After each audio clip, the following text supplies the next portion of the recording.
Welcome to part 2 of the series, Hope and Hypnosis. In this video, I will explain how hypnosis works and how the hypnotist uses trance to help people create positive change in their lives. Hypnosis is not a magical process, but a psychological one. If the proper steps are followed, every person will go into hypnosis. Some people will go into trance faster, and some will enter into a deeper state of trance.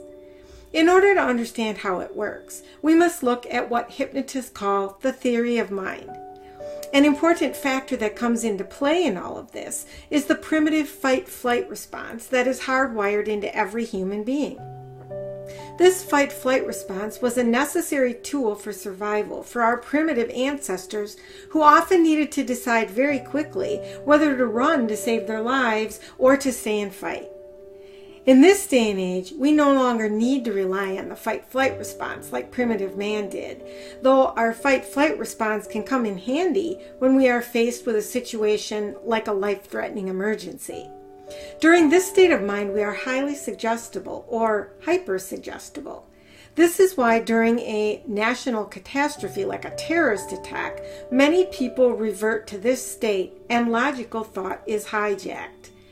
In addition to the part of our brain that is hardwired with the fight-flight response, however, are two other parts of our mind. These are the conscious and the subconscious mind.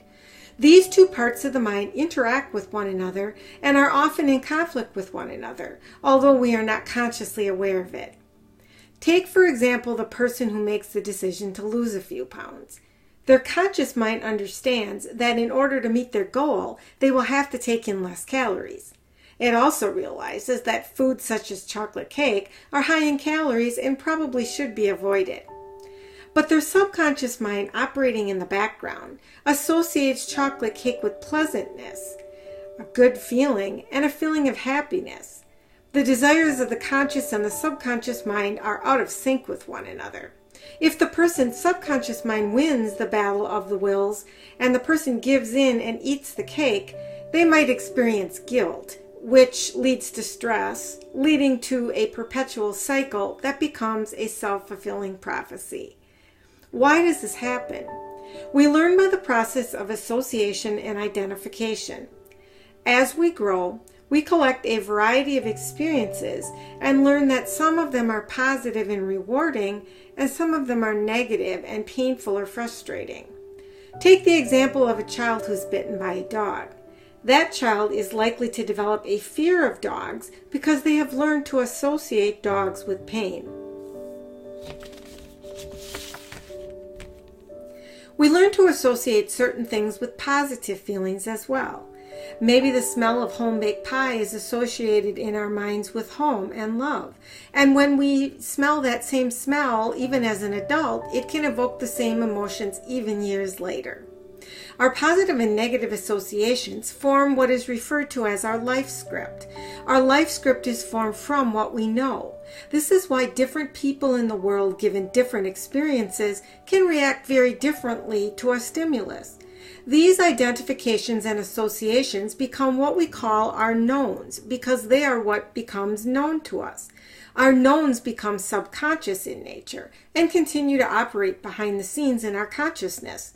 Our reactions to our knowns becomes automatic after a while.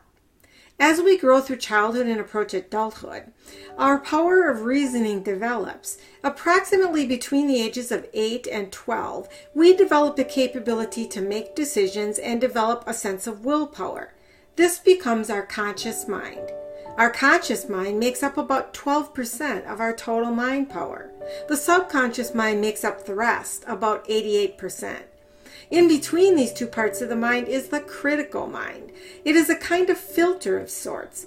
It decides what the subconscious mind will allow to get to the conscious mind.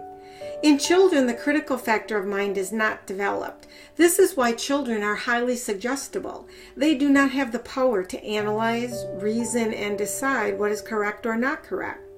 It is important to understand how the conscious mind and the subconscious mind interact with one another, because in order to change our negative knowns and associations, we must first bring them up from the subconscious to the conscious mind. Because our knowns operate behind the scenes in our consciousness, we cannot access them easily. And we cannot access the subconscious mind and change the negative knowns simply by repeating affirmations to ourselves. The reason this does not create lasting change is that the conscious critical mind is always present, critiquing, analyzing, interpreting, and it may not accept the affirmations. In fact, it is likely to discard them instead. So how do we change our negative knowns and negative associative relationships? You guessed it, through the power of hypnosis. In the next video, I will explain how the hypnotist creates the hypnotic state or trance and uses it to bring about lasting and positive changes in the life script.